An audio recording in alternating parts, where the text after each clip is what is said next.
جماعت اہل حدیث کے بہترین شاعر جناب محمد حسین صاحب مخلص سے گزارش کروں گا کہ وہ تشریف لائیں اور ایک اور نظم پیش کریں. جناب محمد حسین مخلص.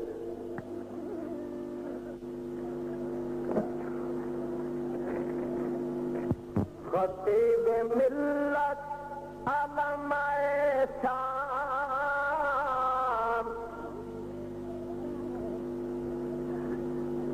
خطیب ملت علامہ شام، غیر ملکات پاکستان سے دنیا من گئی ہے. خطیب ملت علامہ شان، غیر ملکات پاکستان سے دنیا من گئی ہے. نظام چلتی حدیث و قرآن، نظام چلتی حدیث و قرآن، اے آنکھے حبیب الرحمان تے دنیا من گئی ہے. علامہ احسان یہ دین دا سپاہی، علامہ احسان یہ دین دا سپاہی، قرآن تے حدیث دا ظہیر ہے شدائی، قرآن تے حدیث دا ظہیر ہے شدائی. اپنے مسلک دا ہے ترجمان، اپنے مسلک دا ہے ترجمان، کرتا ہر جاتے حق دا اعلان تے دنیا من گئی ہے. نظام چلتی حدیث و قرآن، اے آنکھے حبیب الرحمان تے دنیا من گئی ہے. جمعیت اہل حدیث دا، جمعیت اہل حدیث دا ہے موتی انمول، جمعیت اہل حدیث دا ہے موتی انمول. علامہ پوری دنیا دی بولی لیندا بول، علامہ پوری دنیا دی بولی لیندا بول. خطاب کردا ہے جدوں اے جوان، خطاب کردا ہے جدوں اے جوان، صدام آنکھے خطیب علی شان تے دنیا من گئی ہے. قید ملت علامہ احسان، غیر ملک ملت علامہ احسان، غیر ملکات پاکستان تے دنیا من گئی ہے. اسلام نال کیتائی ہن تے مذاق، اسلام نال کیتائی ہن تے مذاق، کو بلا دے چکر چ کیتا ہے خراب، بلا دے چکر چ کیتا ہے خراب. نہیں ہوندا منافق مسلمان، ہوندی مومن دی کائے زبان تے دنیا من گئی ہے. خطیب ملت علامہ احسان، غیر ملکات پاکستان تے دنیا من گئی ہے. اور راجو اگے جا کے، راجو اگے جا کے، راجو اگے جا کے کرے التجائے، راجو اگے جا کے جڑا کرے التجائے، او بیگم تے بیٹی نو کرکٹ وکھائے، بیگم تے بیٹی نو کرکٹ وکھائے. ربا اس تو چھڑا ساڈی جان، ربا اس تو چھڑا آمین تاک دیو. او ربا اس تو چھڑا ساڈی جان، اس کیتا ہے کافی پریشان تے دنیا من گئی ہے. او 90 دن آنکھ کے گزارے 10 سال، 90 دن آنکھ کے گزارے 10 سال، اسلام کے محافظ میں چلی کیسی چال. ایش کرتے پہن حکمران، ایش کرتے پہن حکمران، ان غریبوں بیچارے پریشان تے دنیا من گئی ہے. خطیب ملت علامہ احسان، غیر ملکات پاکستان تے دنیا من گئی ہے. غیر ملکات پاکستان تے دنیا من گئی ہے او ایک ایک شک دے ایک ایک شک دے ایک ایک شک دے راز دتے کھول او دل دے ہمیاں نو بیٹھے سارے کول دل دے ہمیاں نو بیٹھے سارے کول یا منو یا مناؤ میری جان اے آنکھے علامہ احسان سے دنیا من گئی ہے خطیب ملت علامہ احسان غیر ملکہ پہ پاکستان سے دنیا من گئی ہے علامہ احسان دا یہ پیغام ملک ویلی آوگے خالد سلام اسے کیتے جو بنیا پاکستان اسے کیتے جو بنیا پاکستان منافق لیڈروں نے کیتا نقصان سے دنیا من گئی ہے یوتھ فورس سے جوان کیتا چمن آباد یتانی دی دعائے زین شاد باد ملک کیتے مسلک کیتے جو آ گئے میدان شالا جیون ہمیشہ نوجوان سے دنیا من گئی ہے مخلص ہون کر کلام دی بس مخلص ہون کر کلام دی بس علامہ دی قیادت آئی دا دشت اپنے مخلص دا رکھنا دیان اپنے مخلص دا رکھنا دیان شالا جیوے علامہ احسان دے دنیا من گئی ہے یہ میری نظم چھپی ہوئی ہے آخر پہ آپ حضرات لے لیں ابھی آپ کے سامنے ہماری جماعت کے معروف شاعر جناب محمد حسین مخلص ہم سب کی ترجمانی کرتے ہوئے حضرت خطیب ملت کی خدمت میں خراج تحسین پیش کر رہے تھے حضرات اب آپ کے سامنے جو ہستی تشریف لانے والی ہے سرشت اس کی میں ذہانت و فطانت اس کی سرشت درائش و بداعت اس کی فطرت یکتائی اور ندرت اس کی عظمت اور عظمت اس کی قسمت ہے آپ کے سامنے جو ہستی تشریف لانے والی ہے آپ اس کی ہستی سے آپ اس سے غیر معروف نہیں ہیں ایسی متعارف ہستی شاذ ہی نظر آتی ہے حقیقت تو یہ ہے کہ شاعر کی زبان میں کہوں تو بے جانا ہوگا کہ میں تو سورج ہوں ستارے میرے آگے کیا ہے شب ہے کیا شب کے سہارے میرے آگے کیا ہے جو ہمیشہ رہے شاہوں کے سراغاں جالب وہ سخن ساز بیچارے میرے آگے کیا ہے میری مراد ہے قائد شاہین نگاہ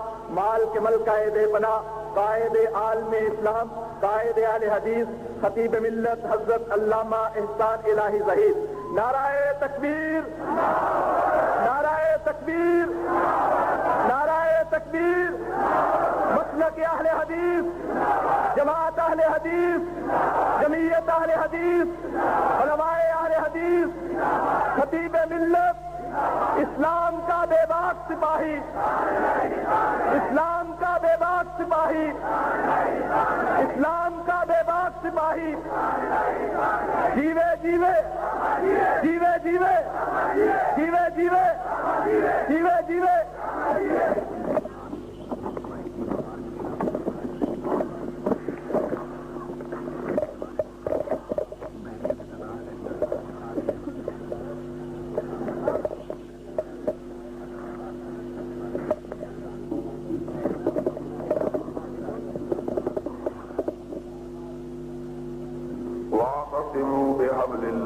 جميعا ولا تفرقوا واذكروا نعمة الله عليكم إذ كنتم أعداء فألف بين قلوبكم فأصبحتم بنعمته إخوانا وكنتم على شفا حفرة من النار فأنقذكم منها كذلك يبين الله لكم آياته لعلكم تهتدون حضرات میں اپنے ان نوجوان ساتھیوں بھائیوں اور بیٹوں سے زیادہ آپ حضرات کا شکر گزار ہوں کہ آپ نے ان ساتھیوں نوجوانوں کی حوصلہ افزائی کی اور انہوں نے یہاں آج اللہ کے نام پر جو مجلس بپا کی ہے آپ نے اسے رونق بخشی۔ میں سمجھتا ہوں کہ آج کے اس دور میں اس طرح کی مجالس کا وفا کرنا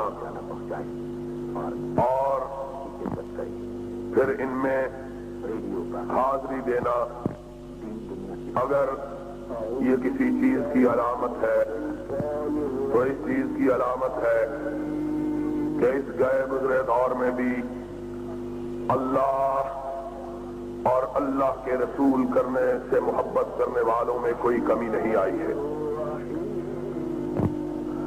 میں انتہائی اختصار کے ساتھ ملک کے موجودہ حالات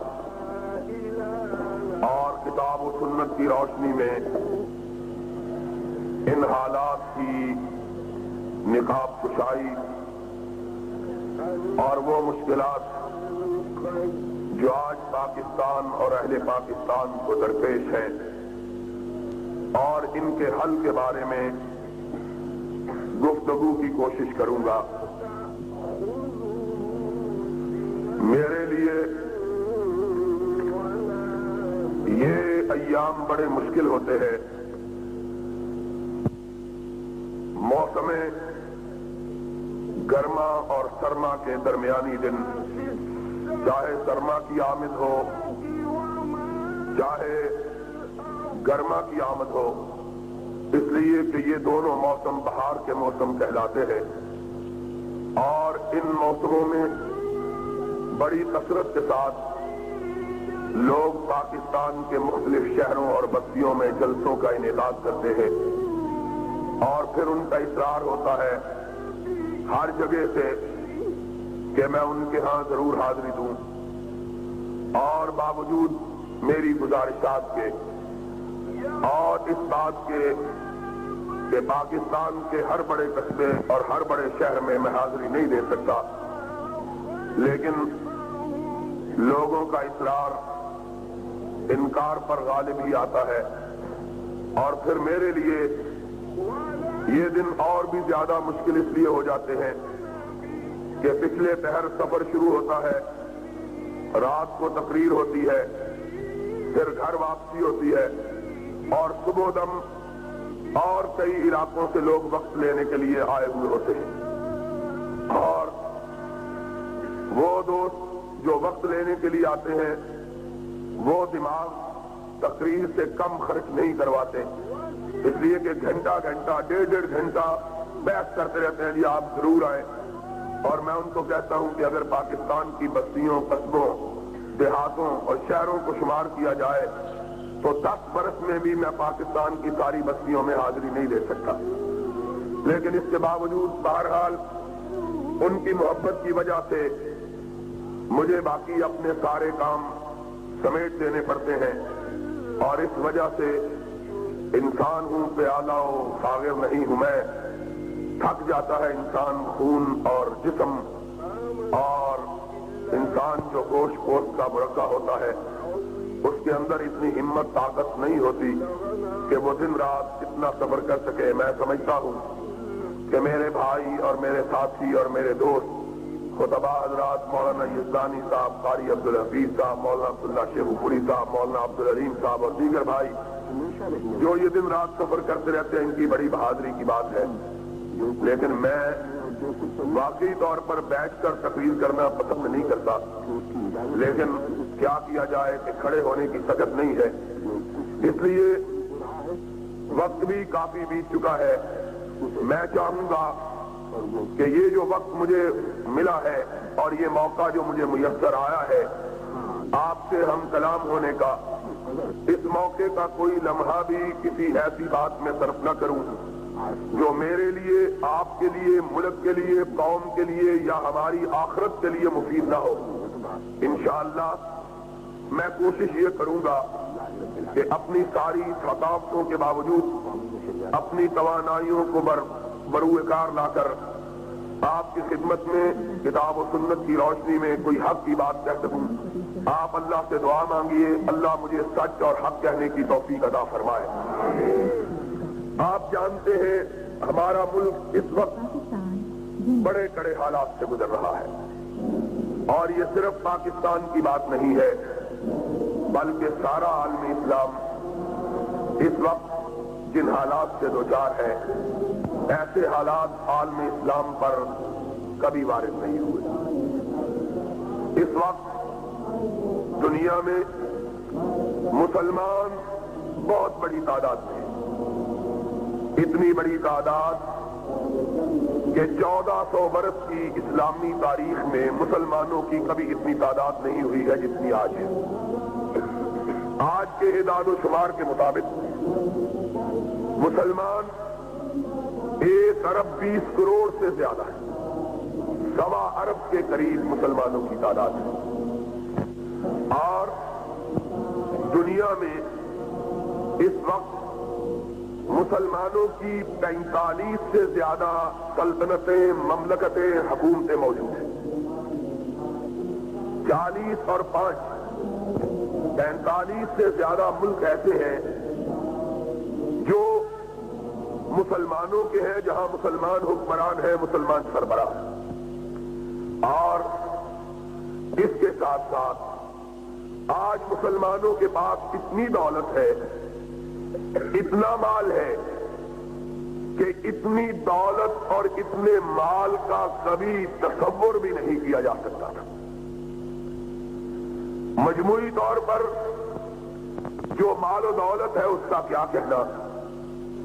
انفرادی طور پر بعض مسلمانوں کے پاس اتنا سرمایہ موجود ہے کہ کبھی اتنا سرمایہ دنیا کے بادشاہوں کے پاس بھی نہیں ہوتا تھا. عام آدمیوں کے پاس، عام مسلمانوں کے پاس اتنا سرمایہ ہے.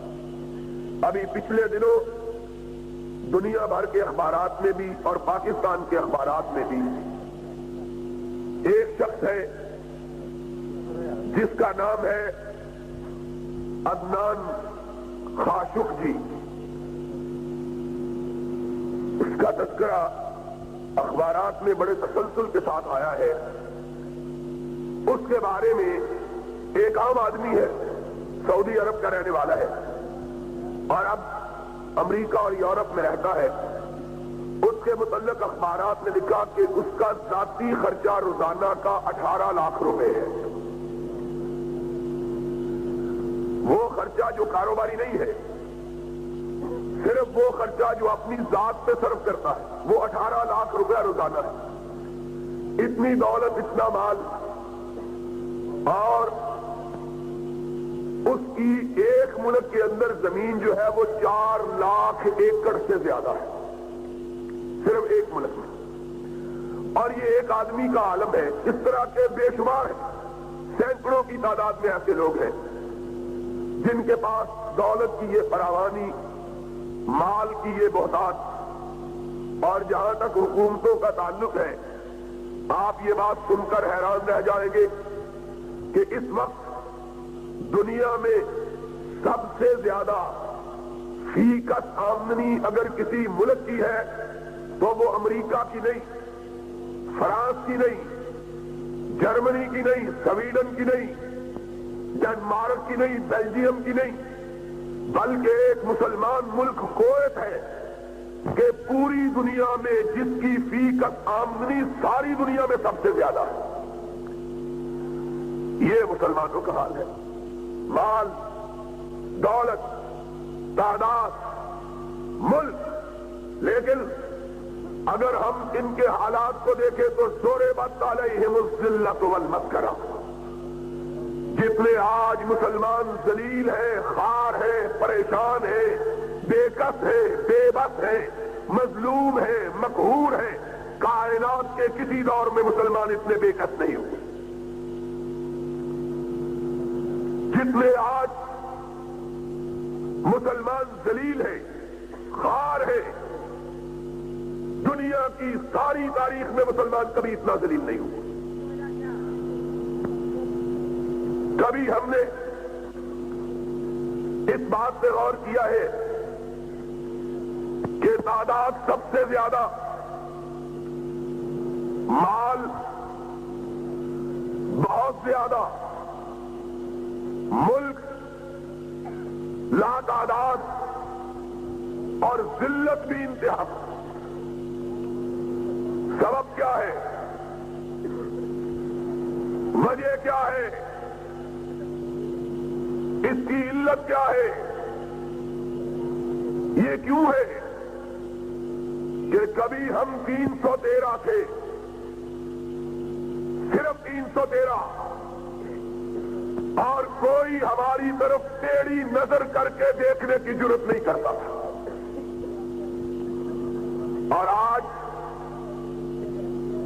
ایک ایک مسلمان ملک کو دیکھ لو. 10 کروڑ مسلمانوں کا سربراہ ہے ضیاء الحق، اور فوجی ہے، جرنیل ہے، سینے پہ 20 ستارے لگائے ہوئے، 20 کمرے سجائے ہوئے ہیں. اور حالت کیا ہے؟ راجیو گاندھی کی بیوی کے سامنے رکوع میں جھکا ہوا ہے. کھلو جاؤ بھائی، تسی بڑے کالے ہو. ایک ادھروں بولے ہیں وجہ کی، ایک ادھروں بولتے ہیں. عجیب بات ہے. پہلے بات تو سن لو، پھر اکٹھے ہی لڑیں گے اس سے. تم تو گھر جا کے سو جاؤ گے، اکیلا میں یہاں کھڑا رہ جاؤں گا.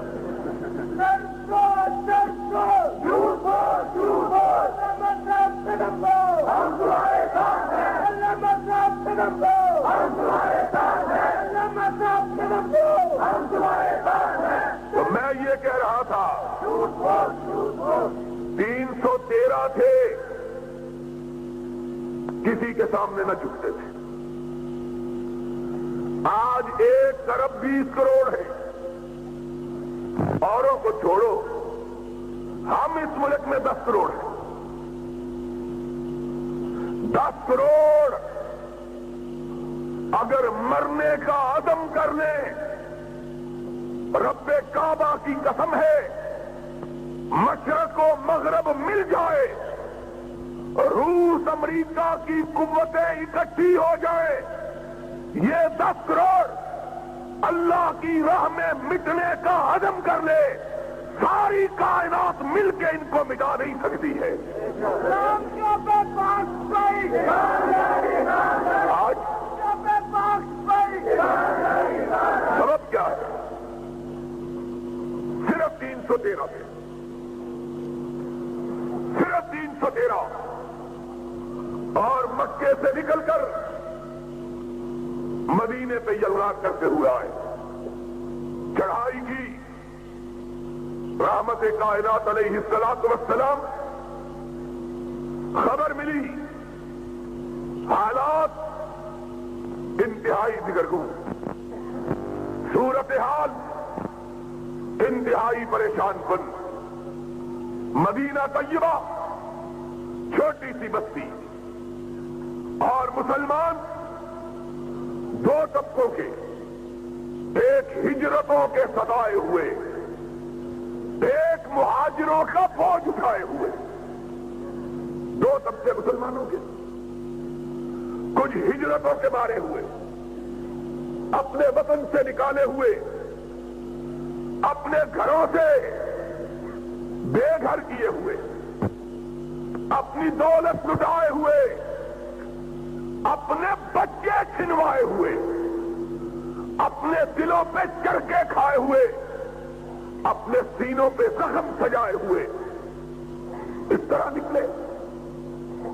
عبد الرحمن ابن عوف کہتے ہیں رضی اللہ تعالیٰ عنہ، میں نکلا، میرے گھر والوں کو پتا چلا، میں اونٹ پہ سوار، بیوی پیچھے، بیٹا گود میں، سب کچھ بیچ باچ کے، پیسے پوٹلی میں باندھے ہوئے.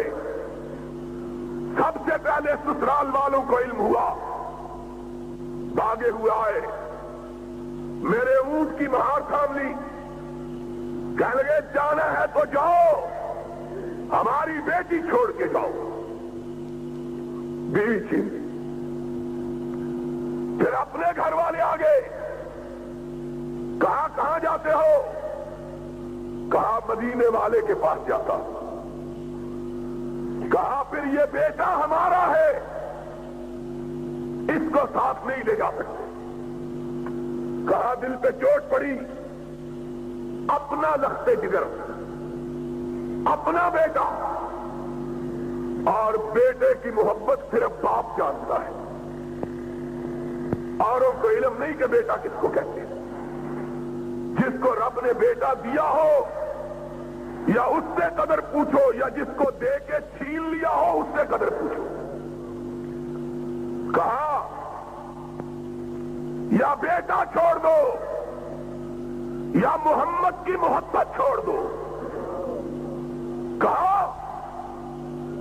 ایک دفعہ کب کبھی تاری ہو گئی، نگاہ اٹھائی، آسمان کی طرف دیکھا، پھر کہنے لگے ایک بیٹا، 1000 بیٹا ہو محمد پہ قربان ہے، لے جاؤ، پرواہ نہیں ہے۔ بیٹا چھینا، بھائی آئے، انہوں نے مال کی پوٹلی چھینی، بڑا بھائی آیا، اس نے اونٹ بھی چھین لیا۔ کہا جانا ہے تو اسی طرح جاؤ۔ کائنات کے امام کی بارگاہ میں پہنچے، ہونٹ بھوک سے پھٹ گئے تھے اور پیر چلنے سے پھٹ گئے تھے، پیروں سے بھی خون، ہونٹوں سے بھی خون۔ کائنات کے سردار، ثقلین کے تاجدار، امام ہدا نماز ظہر سے فارغ ہوئے، سلام پھیرا، پلٹ کے دیکھا تو سامنے عبد الرحمن کھڑے ہیں۔ کہا عبد الرحمن کب آئے؟ کہا اللہ کے حبیب ابھی آیا ہوں۔ کہا کہو کیسے آئے؟ کہا آقا سب کچھ لٹا کے آیا ہوں، دین بچا کے آیا ہوں۔ فرمایا عبد الرحمن دین بچا کے آئے ہو، سب کچھ لٹا کے آئے ہو تو کچھ بھی نہیں لٹایا ہے، جنت پا کے آگے ہو، اللہ کی رضا پا کے آگے ہو۔ یہ لوگ، ایک صحابی اٹھتا ہے، عبد الرحمن کا قصہ سنتا ہے، عرض کرتا ہے آقا بیوی بھی اس سے چھین لی، بیٹا بھی چھین لیا، دولت بھی چھین لی۔ اللہ کے رسول میرا جتنا مال ہے 2 حصوں میں تقسیم، آدھا اس کو دے دیجیے، آدھا مجھ کو دے دیجیے۔ ایک نے کہا اللہ کے حبیب اس کا کوئی گھر نہیں، میرا آدھا گھر لے لیجیے۔ ایک نے کہا یا رسول اللہ میری 2 بیویاں، ایک کو طلاق ہوں، اس کو کہیے اس سے نکاح کر کے اپنے گھر کو آباد کر لے۔ کچھ ہجرتوں کے ستائے ہوئے، کچھ مہاجروں کے بوجھ اٹھائے ہوئے، کچھ امام کونین کی یثرب میں تشریف آوری سے پہلے، یثرب میں ہر سال وبا پھوٹتی تھی، زرد بخار کی، لوگ تپے زرد میں مبتلا ہوتے تھے۔ وہ تو کونین کا تاجدار آیا، رحمت مجسم بن کے آیا، اور اس نے اپنے ہاتھ دعا کے لیے اٹھائے۔ اس نے کہا اللہ میرے بابا خلیل اللہ نے مکہ کے لیے تجھ سے دعا مانگی تھی، میں مدینہ کے لیے تجھ سے دعا مانگتا ہوں، اللہ مدینے کو بیماریوں سے پاک کر دے۔ یہ میرے آقا کی دعا کا اثر تھا کہ آج تک مدینے میں کوئی وبا نہیں پڑی ہے۔ تو بہرحال جو پہلے ہجرت کر کے آئے تھے بخاروں کے بارے میں، بخاروں نے ان کی کمروں کو جھکا رکھا ہے، اور بندے ہی کتنے، شمار کیا گیا تو جوان 200 سے زیادہ نہیں تھے، کل تعداد بوڑھے شامل کیے گئے اور 14 اور 15 سال کے بچے شامل کیے گئے تو تب جا کے 313 بنے، تب جا کے۔ لیکن اس وقت بھی جبکہ صرف 313 تھے، نہ خوف تھا، نہ دہشت تھی، نہ دشمن کا رعب تھا، نہ مخالفوں کی ہیبت تھی۔ اگر تھا تو اپنے اللہ پر توکل تھا، اپنے رب پر اعتماد تھا۔ 10 کروڑ آدمی اس پاکستان کا باسی، اور تو راجیو گاندھی کے سامنے لمبا لیٹ گیا ہے اور سونیا کے سامنے رکوع کر رہا ہے۔ اور اگر اس سے فرصت ملی تو ایک بزرگ کی قبر پہ جا کے دھاگے باندھنے شروع کر دیے۔ مجھے اور ساری باتوں کی سمجھ آ گئی، دھاگوں کی سمجھ نہیں آئی ہے۔ وہ دھاگے ہی باندھنے تھے تو اتنی دور جانے کی کیا ضرورت تھی؟ یہ بابا چھتری والا یہاں پڑا ہے، اس کو دھاگے باندھ لیتا، دھاگے ہی باندھنے تھے نا۔ اور کسی وکیل نے کہا، کسی بستی کے ایک چودھری نے کسی بندے کو قتل کر دیا۔ گاؤں میں بھی بڑے وکیل تھے، بندہ قتل کرنے والا چودھری تھا۔ گاؤں کے وکیلوں نے کہا، بابا اس کے بیٹوں کو ہم کو وکیل کرو، ہم مقدمہ لڑیں۔ کہنے لگے نہیں، یہ بڑا چودھری آدمی ہے، ہم شہر کا وکیل کریں گے۔ شہر کا وکیل کیا 3200 روپے پر۔ اس زمانے میں 3200 روپیہ بڑی بات، 3200۔ وکیل نے بڑا مقدمہ لڑا، آخر چودھری پھانسی چڑھ گیا۔ پنڈ کے وکیلوں کو پتا لگا کہ چودھری پھانسی لگ گیا، آئے چودھری کے بیٹوں کے پاس، کہا چودھری کا کیا بنا؟ او ضیاء الحق صاحب، اور کوئی مجسٹریٹ ہے تو لکھے۔ ان CID والوں نے کیا لکھنا ہے بیچاروں نے؟ کسے پڑی ہے کہ جا سناوے، پیارے پی کو ہماری بتیاں، نہ انگ چہنا، نہ نیند نہنا، نہ آپ میں نہ بھیجے پتیاں۔ اور تو بے غیرت انسان ہے کہ اپنے سینے پہ تمغے لگائے ہوئے اور ایک ہندو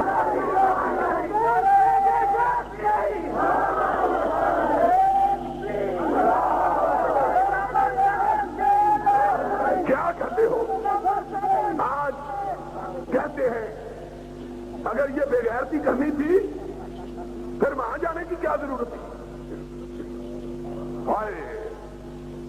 اور لوگوں ایک بات سن لو، CID والوں لکھو، اس کو پہنچاؤ، جو اپنوں سے لڑا کرتے ہیں وہ بیگانوں سے لڑنے کی ہمت،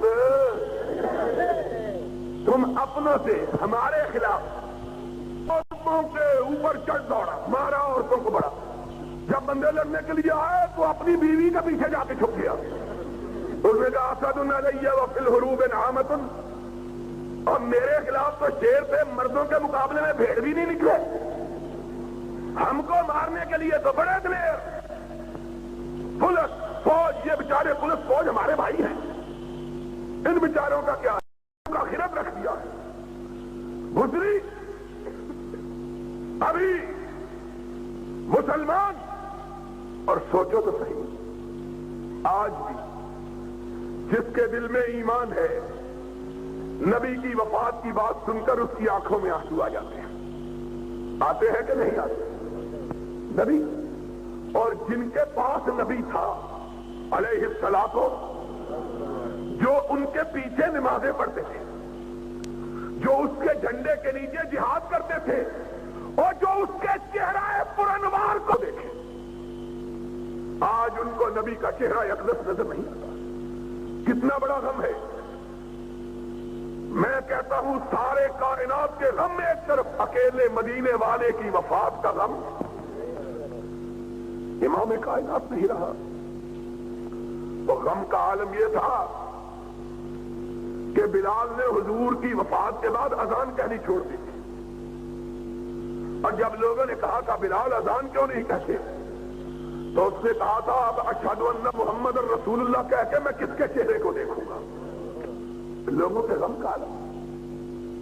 غم کی حالت یہ تھی کہ لوگ کہتے تھے اگر ہمارے سینوں پہ بہت پہاڑ بھی رکھ دیا جاتا تو سینہ اتنا مچلا ہوا اور مسئلہ ہوا نہ دکھائی دیتا جتنا محمد کریم کی وفات سے دکھائی دیتا.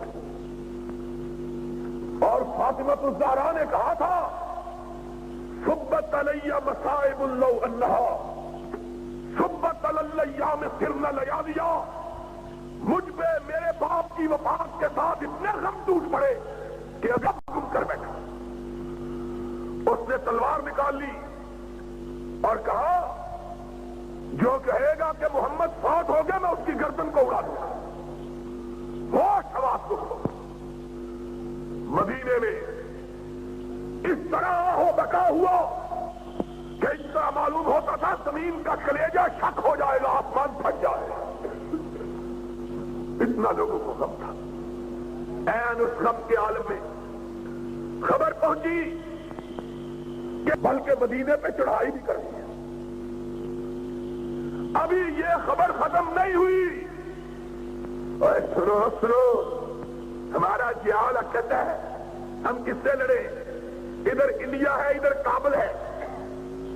ہم نے کہا دشمن بھی دو ہی ہے, یا شمال کا ہے یا مشرق کا اور جنوب کا ہے.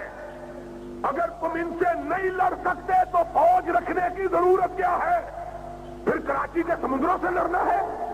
دشمن بھی ہماری مرضی کا چھوٹا سا ہونا چاہیے, تب ہم لڑیں گے. جس طرح ہمارے ہاں کبھی رستم زمان ہوتے تھے اور نوکی سے جھگڑا ہو گیا, اس نے ایک ہی پٹخی ماری بازو نکل گیا. کہنے لگا بڑا بھائی مان ہے میرا بازو توڑ کے مجھ کو گرانا چاہتا ہے. انہوں نے کہا کشتی کر رہے ہو پیار کر رہے ہو. ان کا مطلب یہ ہے رستم زمان ہم بنے کن کو گرا کے مولوی عبد الخالق قدوسی کو گرا کے. یہ بیچارہ تو پہلے ہی گرا ہوا ہے. ضیاء الحق بھی یا بڈھوں کی یتیم بیٹی سے, اور بیچارہ اس کا باپ ہمارا مقابلہ نہیں کر سکا, تم اس کی بیٹی سے مقابلہ کر رہے ہو. حالت کیا ہے؟ ان کا مطلب یہ ہے دشمن بھی ہماری مرضی کا. اور جب سیاچین میں انڈیا نے قبضہ جما لیا, انڈیا نے فوجی دور میں, سیاستدانوں کے دور میں نہیں, فوجیوں کے دور میں, ماشاء اللہ کے دور میں کہتے ہیں قبضہ کر لیا پھر کیا وہاں تو گھاس بھی نہیں ہوتی. یہ عجیب بات ہے, یہ عجیب جواب ہے. قومیں مقابلے کرنے کے لیے یہ سوچا کرتی ہیں گھاس ہوتی ہے کہ نہیں ہوتی. وہ کسی بھائیے کی طرح کہیں گا ہمارے ماموں کے گھر آنا تو پھر ہم سے لڑائی کرنا, پھر ہم تم کو دیکھیں گے. بھائی لڑائی کے لیے پہلے تمہارے ماموں کے گھر ڈھونڈے کدھر ہے. ان کا حال دیکھو ذرا. رونے کی بات ہے, رونے کی. جب 313 تھے تو ڈرے نہیں تھے, جب 313 تھے تو, اور اب 10 کروڑ ہے اور منہ پتیلے جتنے بڑے ہیں. 10 کروڑ. لیکن کونین کے تاجدار نے کہا تھا, کونین کا مومنوں کو لڑایا, نہ کسی کے پاس تیر تھا نہ تلوار تھی, کسی کے پاس نیزہ تھا تو ڈھال نہیں تھی, اگر کمان تھا تو چھوڑنے کے لیے تیر نہیں تھا, اگر تیر نہیں تھا, اگر تیر تھا تو بچاؤ کے لیے سرا نہیں تھی, لیکن تھا تو رب پر ایمان تھا, اللہ پر اعتماد تھا. اور انہی کے متعلق اقبال نے کہا تھا کہ کافر ہے تو شمشیر پہ کرتا ہے بھروسہ,